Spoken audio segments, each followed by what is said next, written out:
No Longer at Ease is a 1916 novel by Nigerian author Chinua Achebe. It is the story of an Igbo man, Obi Okonkwo, who leaves his village for a British education and a job in the Nigerian colonial civil service, but struggles to adapt to a Western lifestyle and ends up taking a bribe.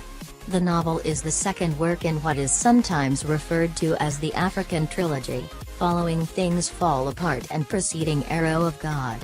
Things Fall Apart concerns the struggle of Obi Okonkwo's grandfather Okonkwo against the changes brought by the English. Novel's title. The book's title comes from the closing lines of T.S. Eliot's poem, The Journey of the Magi.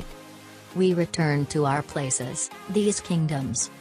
But no longer at ease here. With an alien people clutching their gods. I should be glad of another death. Plot summary. The novel begins with the trial of Obi Okonkwo on the charge of accepting a bribe. It then jumps back in time to a point before his departure for England and works its way forward to describe how Obi ended up on trial. The members of the Umuofia Progressive Union, UPU, a group of Igbo men who have left their villages to live in major Nigerian cities, have taken up a collection to send Obi to England to study law, in the hope that he will return to help his people navigate British colonial society. But once there, Obi switches his major to English and meets Clara for the first time during a dance. Obi returns to Nigeria after 4 years of studies and lives in Lagos with his friend Joseph. He takes a job with the scholarship board and is almost immediately offered a bribe by a man who is trying to obtain a scholarship for his sister.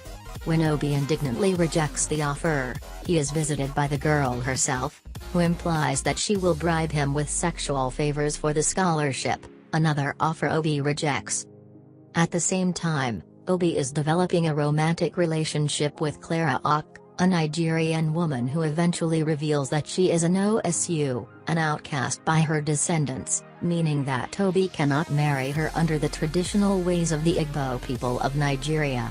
He remains intent on marrying Clara, but even his Christian father opposes it, although reluctantly due to his desire to progress and eschew the heathen customs of pre-colonial Nigeria.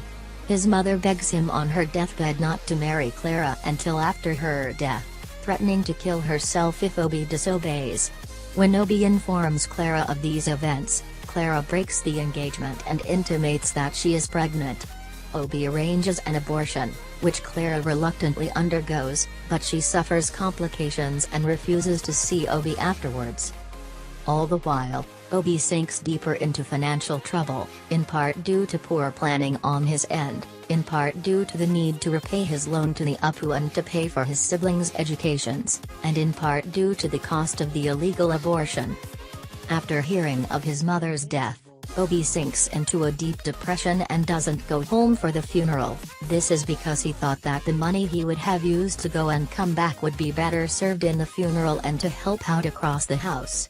When he recovers, he begins to accept bribes in a reluctant acknowledgement that it is the way of his world. The novel closes as Obi takes a bribe and tells himself that it is the last one he will take, only to discover that the bribe was part of a sting operation. He is arrested, bringing us up to the events that open the story.